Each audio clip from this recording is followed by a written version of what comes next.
My talk today is about web-exposed APIs for scheduling of JavaScript on the main thread. Scheduling is a fairly new but also quickly evolving strategy for runtime performance of web apps. And it's a strategy for achieving guarantees of user responsiveness. So at the Chrome Dev Summit last fall, I gave a talk with my colleague Jason Miller on this topic.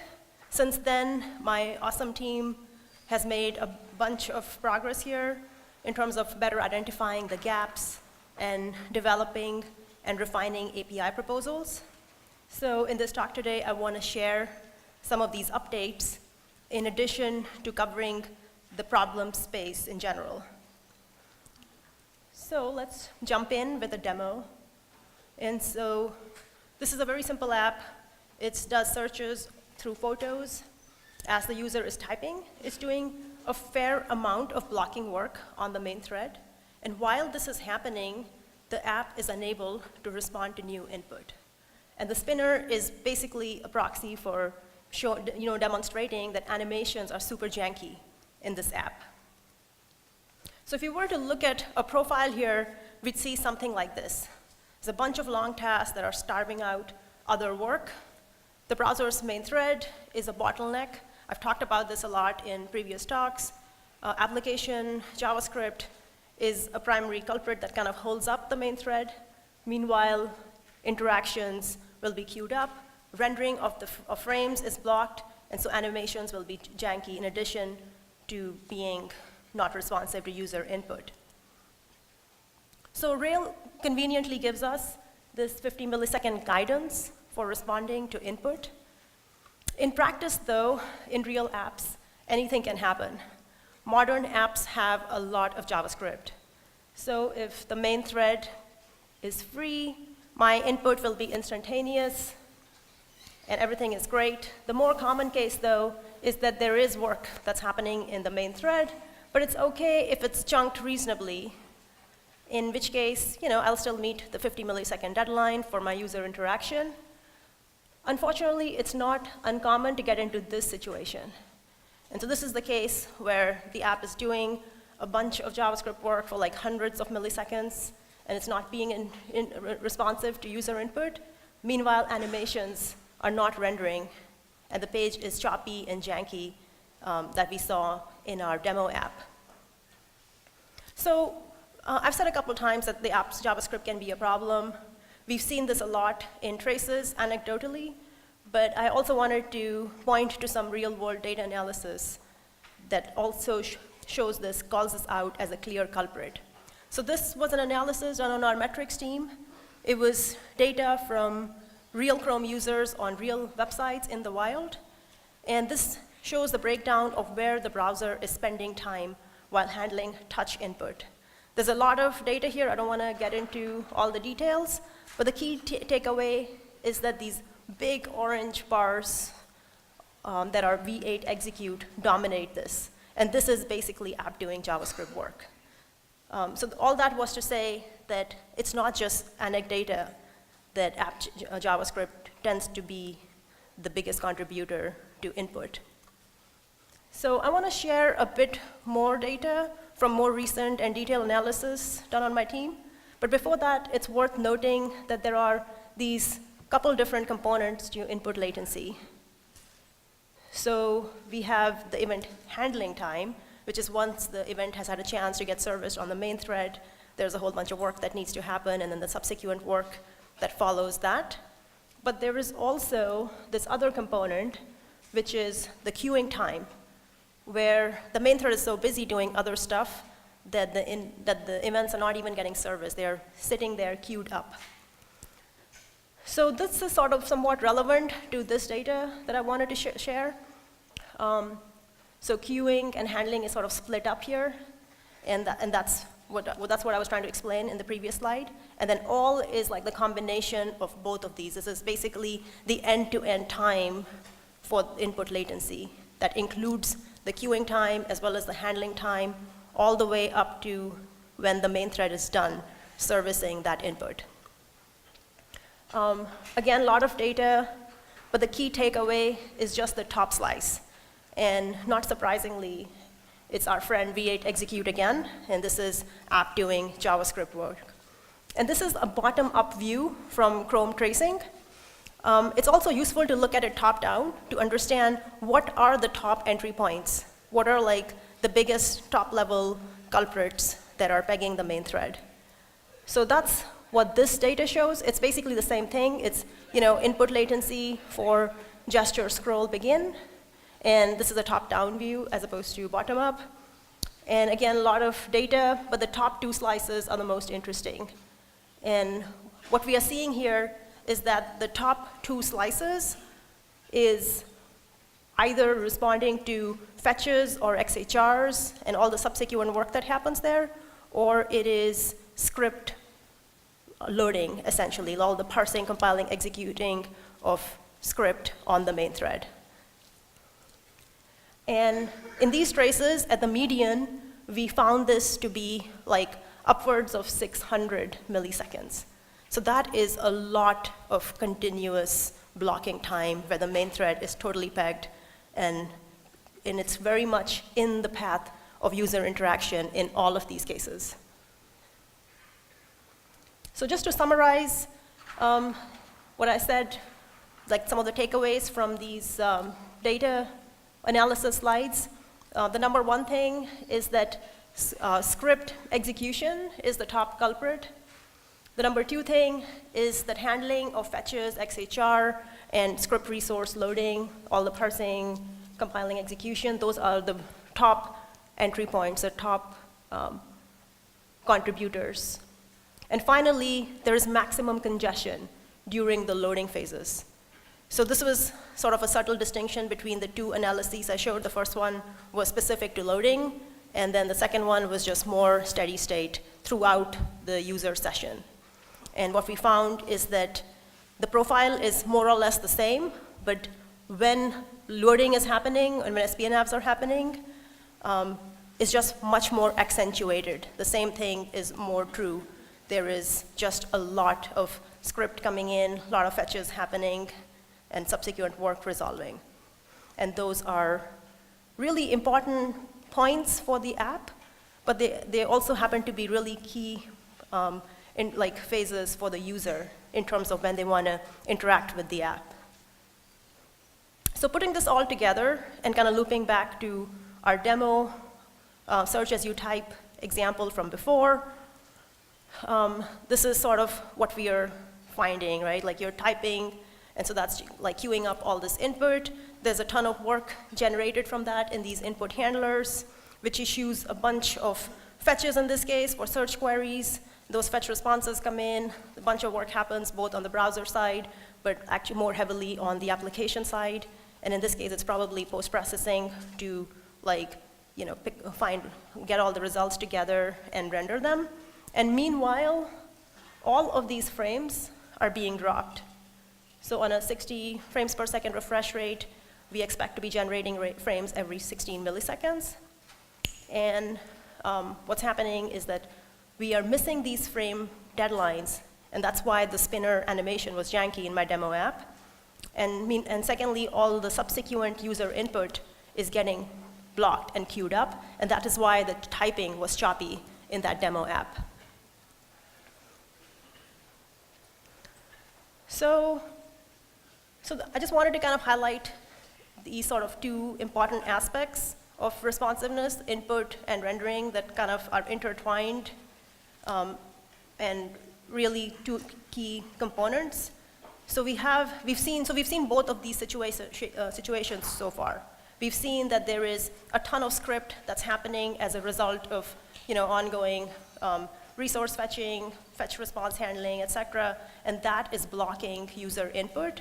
But we're also seeing the other side of that coin, where the user input itself is generating a ton of work, which in turn is blocking rendering, and it's blocking subsequent input.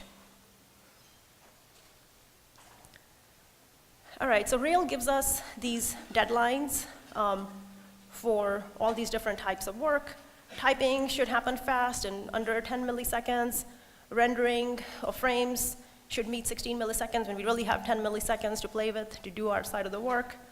And search results in this example should have been rendered and responsive within 100 milliseconds for the app to feel good and responsive. Now, the difficulty is that juggling all these deadlines is really hard. And it's really hard to just have to ask developers to develop apps that juggle these in a reasonable way and leading to reliably responsive apps. So this sort of starts to point towards the fact that, okay, we have all these different deadlines. We need some notion of priorities. So we are starting to head in the direction of scheduling. At a very high level, there are two different ways to achieve responsiveness guarantees. One is just doing a lot less work. And so there are strategies that have been explored in that space. Things like, if you have an infinite feed reader, you might use a virtual scroller as a way to do less work. However, in modern apps, this is not always possible or feasible. There just is a ton of work to do and a lot to juggle. So a second strategy is chunking up this work and prioritizing these chunks of work.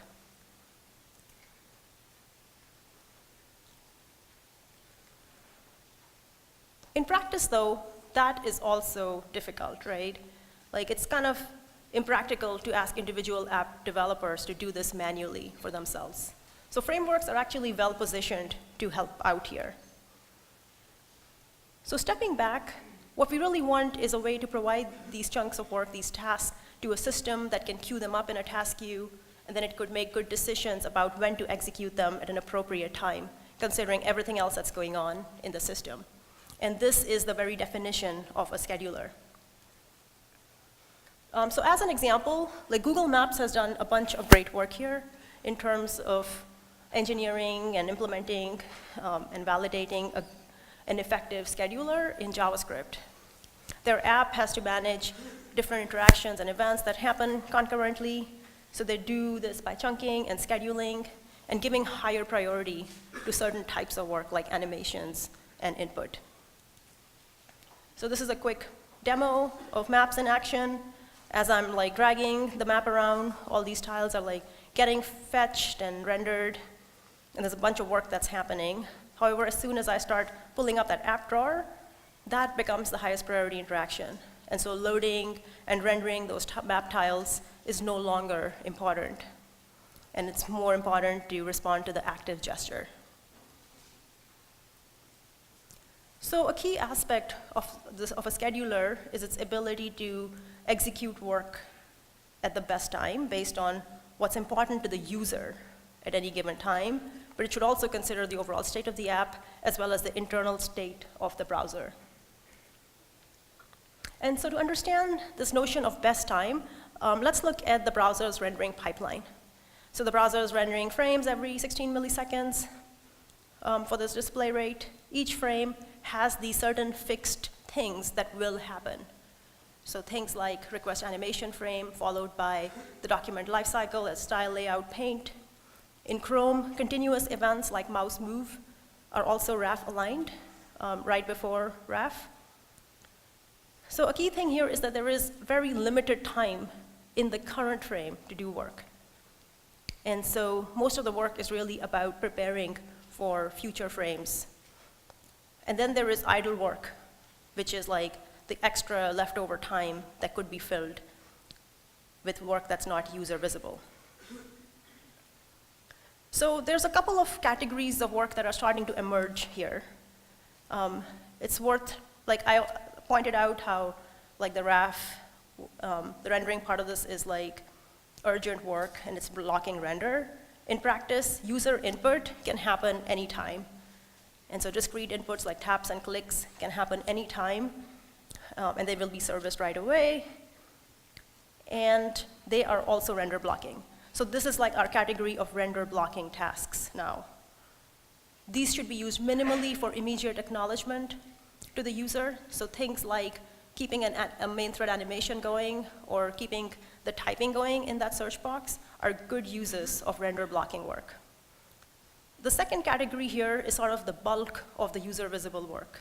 And this type of stuff needs to be spread over subsequent frames. So in the search, as you type example, the bulk of the work is fetching, post-processing, preparing search results, and getting them rendered. And that kind of work should not happen in a way that blocks rendering or blocks input. And the third category of work here is idle work, which happens like if there is more time at the end of the frame, you can do work that's not user visible.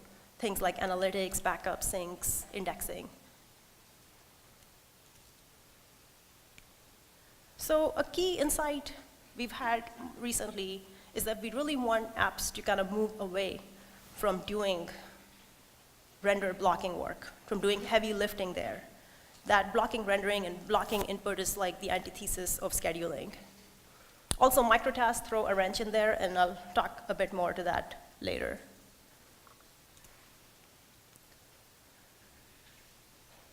So these are how we are thinking about our existing priorities on the web today. I talked about the top 3 categories are MicroTasks, input handlers, RAF. Like all of those 3 are essentially render blocking, and so we have to be careful how we utilize that space. And then number 4 is this kitchen sink of pretty much everything else. Like there isn't really a prioritization system. Everything here happens in a first in, first out basis based on how things got queued up. And this includes everything from like scripts, resource loading, fetches happening, all kinds of async callbacks, settimeout, postmessage, XHRs, ready state change, postmessage from a worker. It also includes browsers' internal work, like GCing, etc. And then finally, we have our 5th category, which is idle work, if for not user-visible work.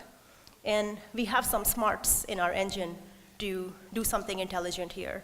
Like if there is time left in the frame, utilize it for that type of work. So I also just wanted to point out that, it's worth calling out everything is literally everything, like all the callbacks I mentioned, but it's also those top contributors to congestion that I showed earlier from the data analysis. And those were basically fetches, XHRs, and script resource handling on the main thread.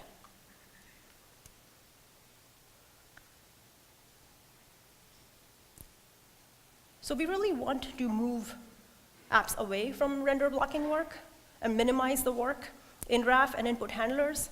However, the only sort of scheduling system we have surfaced so far is a request idle callback. And this does not suffice. And a problem here is that there's a gap in prioritization. Like there is literally nothing, there's only this one kitchen sink category sitting between render blocking, urgent work, and idle work. And that is a problem.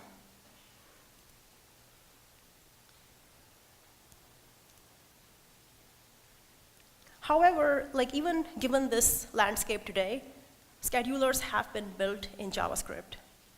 And they're essentially leveraging these 4 categories. They're using MicroTasks as like doing immediate urgent work. They're using input handlers and RAF and using it fairly heavily for render blocking work. And they're targeting things like postmessage or a message channel in the 3rd bucket as a way to get at that priority. And then they might use request idle callback for idle work. So this is just to show that, the schedulers that we have studied, we've looked at like the map scheduler, React, so far, and they all consistently have the same general shape. They are using rendering and input to do urgent work. They use RAF to schedule a post message or a message channel callback, where they have essentially created their own scheduler with like a whole bunch of task queues that get serviced when that post message happens.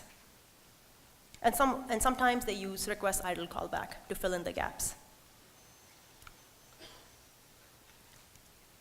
So it's possible to build JavaScript schedulers. given the current landscape, and we have seen that there are real schedulers that have been built with this. However, there's a few gaps, and those gaps are basically lack of signals. These schedulers in JavaScript just don't have enough information, enough signals to do effective, good scheduling.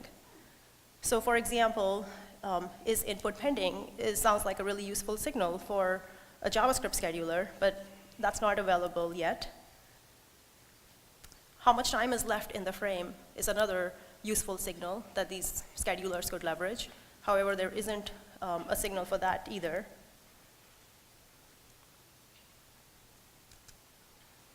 Oops. And finally, there is this problem of the real problem of coordinating with everything else that's happening. Like we saw that everything was lumped together in this one kitchen sink, everything else priority bucket. So how do you even reason about and schedule anything when everything is essentially the same priority? And of course, this includes browsers' internal work that these JavaScript schedulers now have to somehow be able to coordinate with. So we are exploring some low-level APIs. We think there is value in helping these schedulers incrementally evolve and improve their scheduling. So there's a few APIs we are exploring to kind of plug these holes a little bit and make them better. And these are 3 specific API proposals. I will update my slide with links if folks are curious and interested. Is input pending is an API that's in origin trial right now. And then the other 2 are still under investigation in the sense of their intents have been sent, and we'll surface these as future origin trials that people can participate in so that we have some signals of are these useful signals for these schedulers, existing schedulers, to incrementally evolve. There are some fundamental limitations to scheduling in JavaScript beyond what I already said. So one is this, what I'm calling the coordination problem. A single framework like React having a scheduler in an app is not sufficient. They just don't have control over most of the app. There's just a lot of other application logic that's going on. The apps are pulling in utility libraries, embedded content, frameworks. There might be multiple frameworks coexisting or even multiple versions of React. And all these schedulers need to somehow coordinate with each other. And so this is where it starts to become interesting that maybe we need a more central way of coordination. Maybe we need a more native support. And secondly, even for the code that these schedulers can control, even then, there is the thing I mentioned before, which is how do they even coordinate with all the other ongoing work that's happening in the browser? So this sort of starts getting to the question of how about we take scheduling down one level, integrate it directly with the browser's event loop, where we have a lot of these signals already. And that would also address this additional problem, the coordination problem of all these multiple parties and embedded libraries and legacy code, all of this stuff coexisting in an app and coordinating scheduling. There's also some other benefits of scheduling, of a native scheduling system. I think it is valuable in itself to have a consistent API surface across all these different JavaScript frameworks. I think it would be a huge win for developers in terms of a learning curve and then just the cognitive overload, like when you go from Vue to React or whatever framework you're working on, or even apps, like you go from Facebook to Maps, you don't have to learn yet another scheduling system. And finally, there's just too many disparate APIs for developers to reason about. It's really hard to think about, okay, how do I leverage RAF and settimeout and postmessage and RIC in ways that make my app meet proper deadlines? So as a starting point to exploring a browser-side scheduling system, we think this is an area to tackle. The fact that there is this one kitchen saying everything bucket, wouldn't it be nice if we had some notion of priorities within that? So of course, that raises the question of, well, how do you reason about all the existing set of things? Like, where should I put my onReady state change handler? Where should I put settimeout? So, so there are questions to address. We think maybe a good starting point would be like moving them from 4 on the left to 5 on the right. But that still gives us these additional priorities to play with for basically having a foundation to even build a scheduling system on top of. So we want to have apps avoid using RAF and input handlers as a crutch for doing urgent high priority work. On the other hand, request idle callback is unreliable and has gaps, and which is actually working as intended. It wasn't meant to be used as a full-on scheduling system, but anybody who's used RIC starts using it as a as a scheduling API, and then finds out that, oh, it's not good enough, oh, it gets starved. So that is the gap that we are looking to address with those priorities. So this is a super early sketch. We haven't updated it since the Chrome Dev Summit talk, but it's definitely due for an update now. The idea is it's like just having some global task queues at these priority levels that I mentioned, and potentially having these virtual or user-defined task queues as ways of managing groups of tasks. So if you can do like bulk operations, like in the case of the maps loading, like when I go from panning the map to my drawer, I want to be able to deprioritize all the tasks related to the panning work. So doing these bulk, and similarly the page is going away, it's really convenient to like flush all the tasks. And so this is just some sample code for how this might translate to the maps scheduler, as an example of it using task queues at 2 different priorities, and instead of just like doing the work in the input handler or the RAF, like leveraging a higher priority post-task API to do it at the right time. So given all that, like there's still actually a number of challenges that we are still grappling with.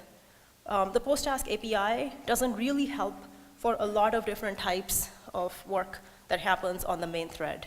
Like it's great for the types of things you might schedule as async callbacks, like things you might have done previously in settimeout or postmessage, you could potentially move over. But what about things like fetches and XHRs and script loading? All of this needs additional signaling and priorities in places other than just through this API. And so this is what makes this problem hard, because now we have to like reach into all these different types of APIs and kind of have these like matching priority signals in various places. So far we are starting to take at least these 2 problems head on. Like let's go look at how to handle scheduling for script parsing, compiling, executing. Priority hints seems like a reasonable place to start looking, so we're starting to look there. Priority hints is an API currently in origin trial, and it is intended as an API for expressing priorities for the networking aspect of script. So the question is, would it make sense to it to double up as something that we use for main thread scheduling? It's unclear, but an area we are exploring right now. Fetch priorities is a second area that we are actively exploring. In theory, you could have an option added to the fetch requests that has either, currently, the current proposal was resolve at idle, but how about resolve at these 3 priority levels that match up to our scheduling priorities that I showed earlier? So I mentioned how we could tackle render blocking work by doing less heavy lifting in user input and RAF, but also we have this big problem with MicroTasks. And the problem is that MicroTasks will execute immediately after the current task, and they will take undefined time. Like I might post task, and then like I get 50 microtasks resolved. And I'll do a post task, and I might get whatever, 25 microtasks resolved. And so there is this sort of uncertainty that really throws a wrench in scheduling. And we've sort of gotten ourselves into this weird place on the web. Like we have these two different standards bodies, like TC39 and W3C, and I feel like we've gotten ourselves in this situation by not coordinating well.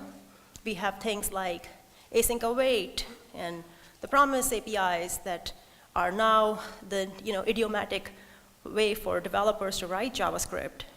And these APIs, with their syntax, are pushing developers in a certain direction without surfacing the semantics of those choices. Like when you heavily start using async await and promise resolution, all of this work happens as MicroTasks. And it's really difficult to wrangle all those MicroTasks in the scheduling box. So I just wanted to quickly cover like a few features that are that we want to find. Like, so I guess I kind of threw out a bunch of open questions and things we need to figure out. But like there's some features that we know we want to have in this initial API proposal. So continuation support is one such thing. It's a really useful thing for like a system that is using scheduling properly to, like every time it queues, not have to go back to the end of the queue. And this problem is worse today just because you go to the end of that everything else kitchen sink queue. The second thing that has been heavily requested, and I'm punting on this a little bit right now, but it needs to be addressed, is this notion of propagating these priorities through the system.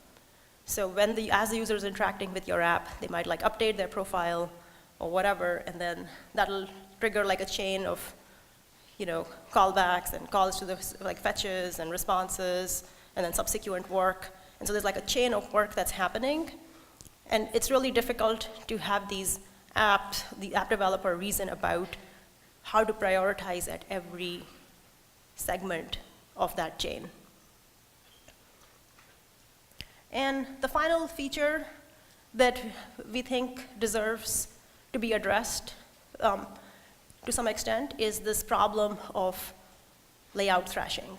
Like we've heard about this a lot, that like if you do interleaving DOM reads and writes, you might be forcing style recalcs, and you might be forcing layouts. And that causes jank. It kind of holds up the main thread. It becomes a problem for user responsiveness. And so there have some patterns have emerged in the community around this. For example, we have fast DOM and strict DOM as a pattern, and then I've seen that in some other frameworks as well as the internal frameworks we use at Google. And the idea is basically, let's not interleave. Let's take ref, request animation frame, and then like split it in two halves. The first half is going to be my read phase, and the second half is going to be my write phase. And I'm going to wrangle everyone using my app to like, use my wrapper so that all the reads happen first and then the writes happen. And so this is, like, we can probably do better, and I imagine a native scheduling should tackle that aspect head on. Okay, so this is basically my final slide in terms of what are we actually doing. So the current plan is we want to have an origin trial out soon-ish, and that includes these three aspects of scheduling. This aspect of having these basic priority levels that I mentioned, and a post-task-based API that you can leverage to post-task at those priorities. And then we want to tackle fetch and script resource loading, because those happen to be the top contributors to congestion and scheduling problems. And they need additional signals outside of this contained scheduling API.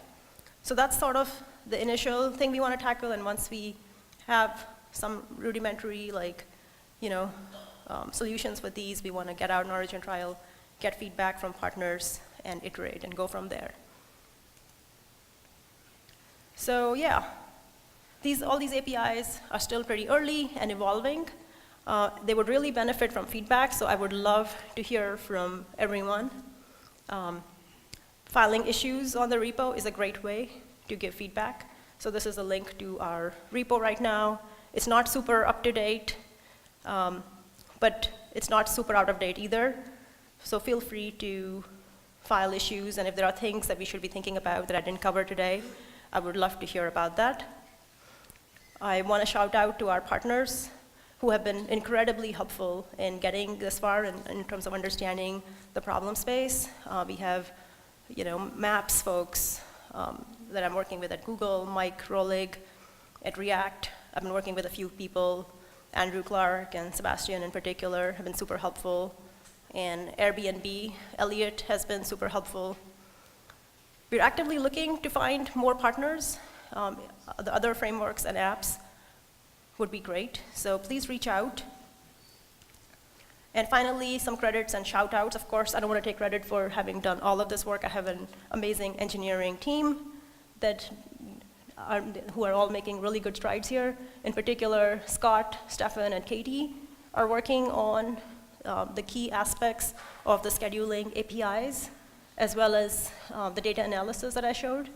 Jason Miller has been super helpful in terms of kind of defining the original API proposal, the roadmap, and all the pretty slides in this deck were made by him.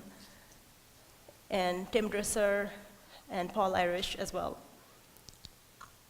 So that's all I have. Thank you.